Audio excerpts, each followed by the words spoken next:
Galera, aulinha topen para a gente falar sobre leis de Kepler. Eu sou o professor Rafael Irigoyen, tu tá no Pura Física. Já te inscreveu no nosso canal? Te inscreve aí, porque essa é a grande contribuição que tu pode dar para o nosso trabalho. O teu grande reconhecimento é a tua inscrição no nosso canal. E se tu quiser aprofundar os teus estudos conosco, saiba que o Pura Física tem uma plataforma, o link está na descrição aí do vídeo.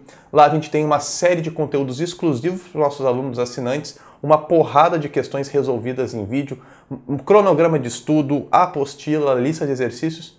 Vai lá, conhece a plataforma do Pura Física. Bora lá falar sobre leis de Kepler. Muito bem, pessoal, vídeo aula para a gente falar sobre leis de Kepler, que é a aula, assim, que a gente pode dizer que é a porta de entrada, é a introdução a essa área da física que estuda o movimento dos planetas, né? E depois vai culminar, depois das leis de Kepler, a gente vai ver logo em seguida a lei da gravitação universal de Newton, a força da gravidade, vai ver também movimento de satélites, velocidade orbital, ou, enfim, todo esse capítulo aí que envolve os movimentos planetários, ele é introduzido pelas leis de Kepler. E eu vou começar com um contexto histórico, porque esse contexto histórico pode ser que ele tenha alguma relevância aí nas questões que vão aparecer para ti. Vocês têm que entender o seguinte, dois personagens importantes dentro das leis de Kepler, um deles, obviamente, é o próprio Johannes Kepler, mas um outro cara que nem sempre é mencionado é o Tycho Brahe. O contexto histórico onde se desenvolvem as leis de Kepler é o contexto ali dos meados dos 1500 até o meados dos 1600, onde uma série de personagens importantes convivem, né, nesse período, entre eles o Kepler, o Tycho Brahe, o Galileu, o Newton, enfim, uma galera muito importante, mas é um período histórico em que está em discussão e está em debate, está em disputa, dois sistemas para descrever duas explicações para descrever o sistema solar. Você já deve ter ouvido falar do sistema geocêntrico, que considera que a Terra é o centro do universo na época, né?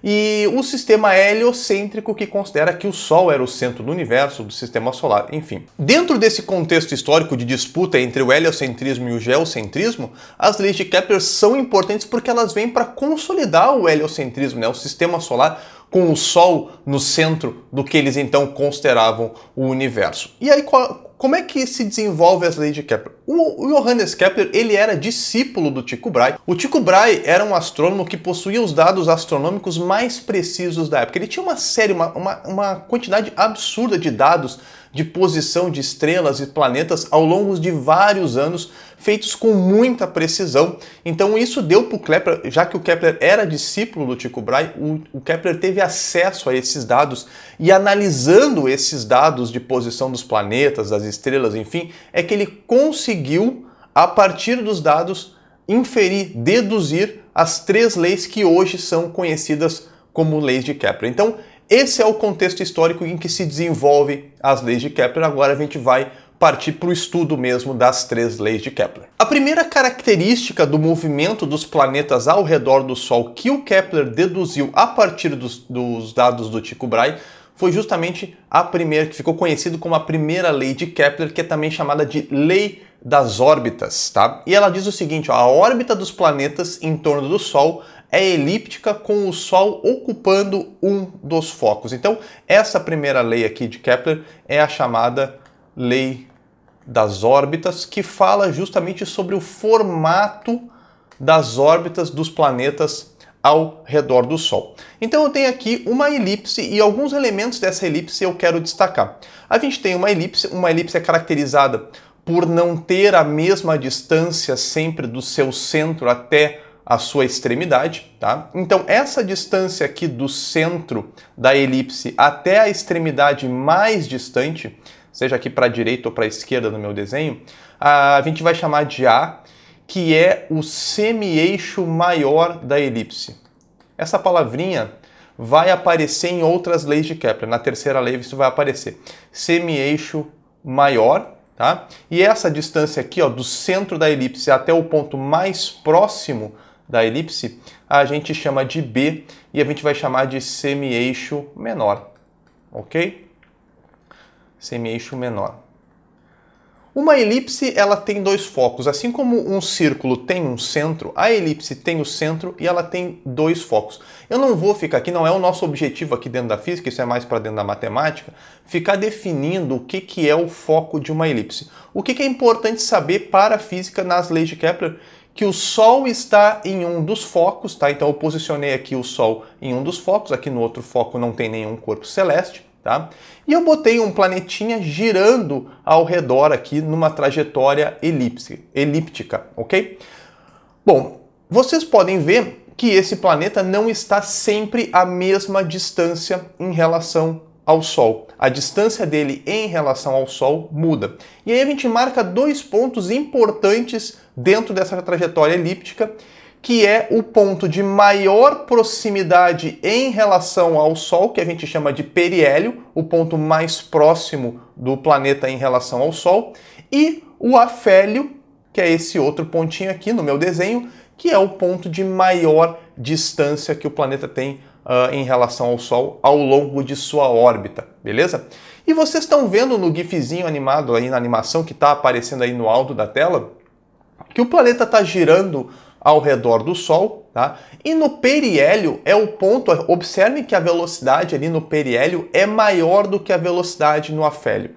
A distância do planeta em relação ao Sol afeta a sua velocidade, e quanto mais próximo o planeta está do Sol, maior é a sua velocidade. Então, quando o planeta está passando pelo periélio, pessoal, é onde o planeta tem a velocidade máxima da sua trajetória, da sua órbita. E quando o planeta está passando no afélio, o ponto mais distante em relação ao Sol, é onde a velocidade do planeta é mínima, beleza? Observa isso aí bem direitinho na animação que está na tela. Aprofundando um pouco mais essa descrição da trajetória da órbita elíptica dos planetas, eu quero discutir uma coisa com vocês que é a seguinte, ó. Geralmente quando vocês veem órbitas elípticas representadas em figuras, em desenhos, em livros didáticos, ou até mesmo aqui na tela que eu coloquei para vocês, essas órbitas elípticas estão bem exageradas, tá?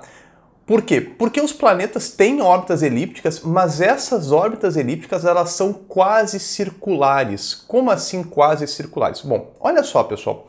Uma elipse, quando ela é bastante alongada, como essa primeira elipse que eu tenho aqui na tela, que é muito parecida com a elipse que estava na tela anterior, quando eu estava com o planetinha lá e o Sol, essa elipse ela é bastante alongada. Isso quer dizer o quê? Os focos dela estão bem separados. Quanto mais eu alongo a elipse, mais eu separo os focos, maior a distância entre os focos, tá?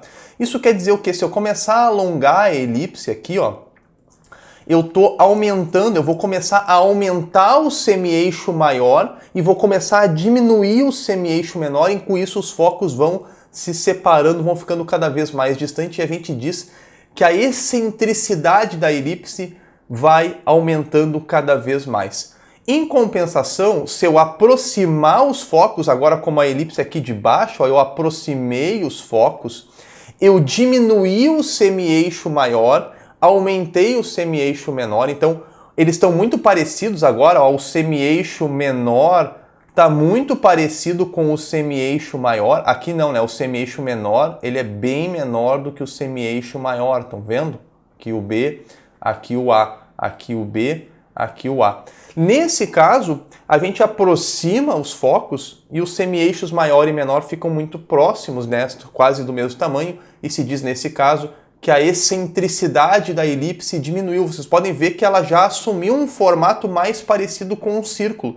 E na realidade, esse formato daqui de elipse, como eu falei para vocês, ele é um formato exagerado pelos livros textos e pelas figuras para deixar bem claro que a trajetória é elíptica. Mas na prática mesmo, no mundo real, as trajetórias elípticas dos planetas são mais parecidos como esse aqui, como esse segundo desenho aqui. Com os focos bem próximos. As elipses, as trajetórias elípticas dos planetas, na verdade, são quase circulares. A gente quase pode, vou botar aqui aproximadamente um círculo. Então, vai ser bastante comum a gente considerar a trajetória, a órbita do planeta como aproximadamente circular. O que significa ser aproximadamente circular? Um círculo, pessoal, ele não tem dois focos. Tu imagina que eu aproximei tanto esses dois focos aqui, ó. Vamos dar um zoom para a gente ver melhor. Eu aproximei tanto esses dois focos aqui, tá? Deixa eu apagar para ver melhor. Num círculo, quando a gente aproxima os focos ao máximo, um foco está em cima do outro, no centro do círculo. E aí aquilo que era para ser, olha só, o semi-eixo maior e o semi-eixo menor, eles são, na verdade, o mesmo tamanho que é o raio do círculo. Então, vai ser muito comum, tá? Especialmente lá na terceira lei de Kepler e depois lá na gravitação, a gente aproximar as trajetórias para circulares, ou seja, na aproximação de trajetória circular, o semi-eixo maior, ele é o raio do círculo, o raio da circunferência. Então não estranhe se a gente em alguns momentos considerar que a trajetória é circular, porque na prática mesmo, a órbita dos planetas, ela é uma elipse de baixa excentricidade, ela é praticamente uma trajetória circular. A segunda lei de Kepler é conhecida como a lei das áreas. E aí, para a gente entender ela, vamos para a figura que está aqui embaixo. Eu tenho na figura a órbita de um planeta e eu estou marcando nessa figura 4 posições do planeta ao longo da órbita. Vamos supor que o planeta está girando numa órbita em sentido anti-horário, tá? Então eu tenho a posição A aqui, a primeira posição, a posição B, a posição C e a posição D. 4 momentos aí do planeta ao redor do Sol. E eu vou dizer o seguinte, entre a posição A e a posição B, passou um intervalo de tempo que eu vou chamar de ΔT1. O planeta levou um certo tempo para sair da posição A e chegar na posição B, assim como ele levou um certo tempo para sair da posição C e chegar na posição D. Esse intervalo de tempo para sair de C e chegar em D, eu vou chamar de ΔT2. Bom, agora pensa no seguinte, existe uma reta imaginária aí, existe uma linha imaginária que liga o planeta até lá o foco aonde está o Sol. Essa linha imaginária, ela está percorrendo, ela está varrendo uma certa área. Imagina, olha só, que aqui no meu braço, ó, o meu punho é o planeta e o meu cotovelo é o Sol. Tá? E aqui o meu braço é a reta que une o Sol até o planeta. Conforme o planeta se movimenta, ó, essa reta ela vai varrer uma certa área. Ela está vindo e varrendo uma certa área entre a posição A e a posição B. Essa área aqui eu vou chamar de área 1.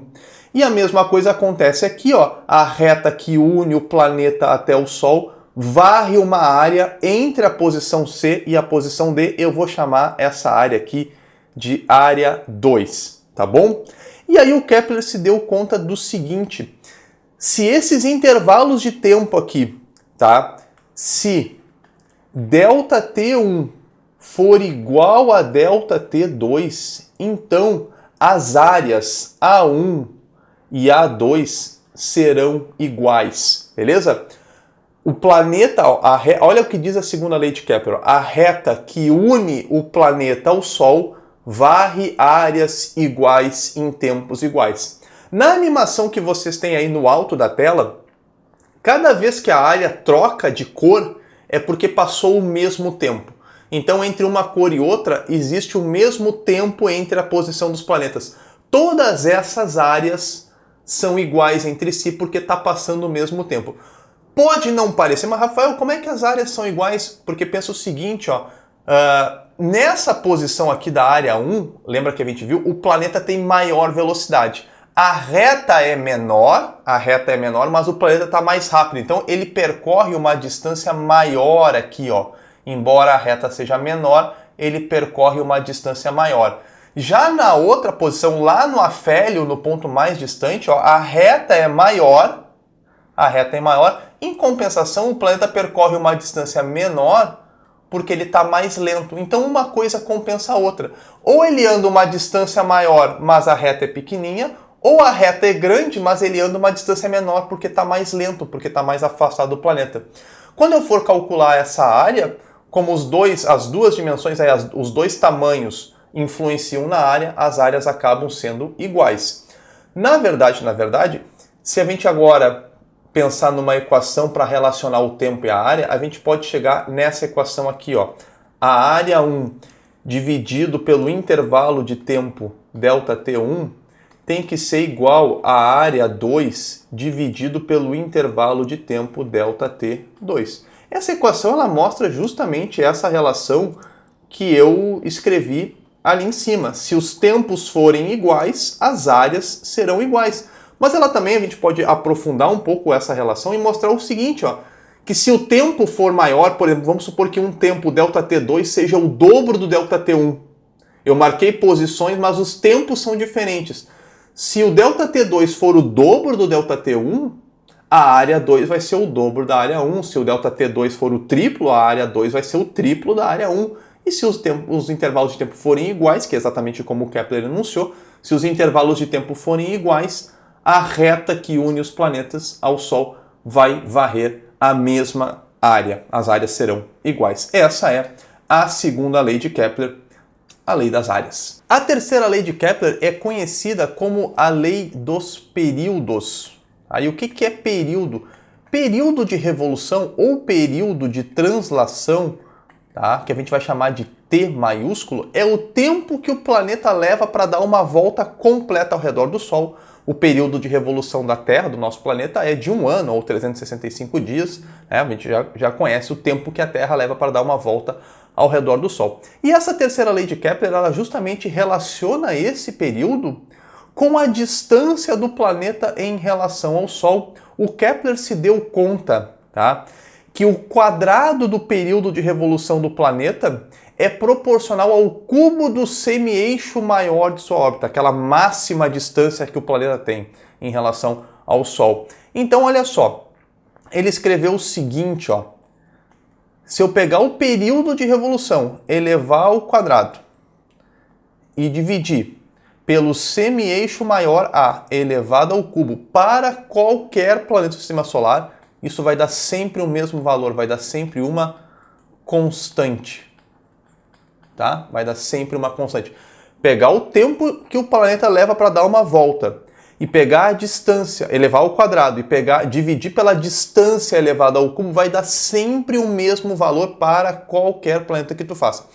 Bom, só um detalhe, eu quero só fazer uma observação aqui, que como eu falei para vocês, lembra quando a gente discutiu anteriormente nessa aula, entre aproximar a órbita para circular, aproximadamente circular? Então, esse semi-eixo maior aqui, não estranhe nas questões, se vocês puderem, ou se a questão, arredondar esse semi-eixo maior, que a gente aqui chama, né, de semi-eixo maior, ele pode aparecer no texto como semi-eixo maior, mas ele também pode ser chamado de distância média do planeta em relação ao Sol, aí é uma aproximação, né, está fazendo uma média, distância média do planeta em relação ao Sol, ou simplesmente raio da trajetória, se a questão aproximar a trajetória para circular. Tá? Então não estranhe se aparecer no lugar do A um R ao cubo aí de raio da trajetória. Uma consequência importante, então, é pegar e poder dizer, por exemplo, que se eu pegar o período de revolução da Terra elevar ao quadrado e dividir pela distância, pelo semi-eixo maior da Terra elevado ao cubo, tem que dar a mesma coisa se eu fizer o período de Júpiter, que é o outro planeta que está desenhado aí na figura, o período de Júpiter elevado ao quadrado e dividir pelo semi-eixo maior da órbita de Júpiter elevado ao cubo.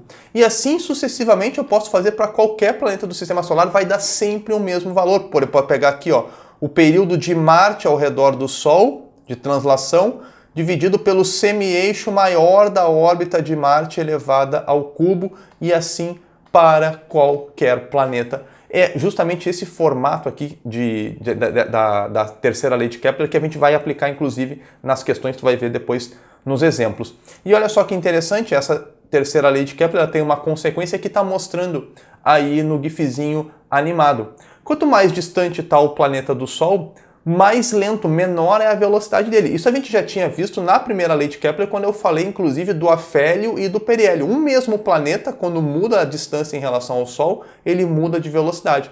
E isso muda de uma órbita para outra, inclusive de um planeta para outro. Quanto mais longe em relação ao Sol, quanto maior é o semi-eixo maior, quanto mais distante é a órbita do planeta, mais lento está o planeta, menor é a velocidade e maior é o período de revolução. Tá? Então, mais distante, maior é o semi-eixo maior dessa órbita, mais tempo o planeta leva para dar uma volta ao redor do Sol. E essa aí é a terceira lei de Kepler. Então, pessoal, essas foram as leis de Kepler. Se tu ficou com alguma dúvida, posta aí nos comentários que a comunidade que assiste aqui o Pura Física vai ter o maior prazer em te ajudar. E se tu quiser me encontrar nas minhas redes sociais, os meus endereços estão aqui embaixo, ó, e os links para acessar estão na descrição aí do vídeo. A gente se vê numa próxima aula. Fui nessa. Falou!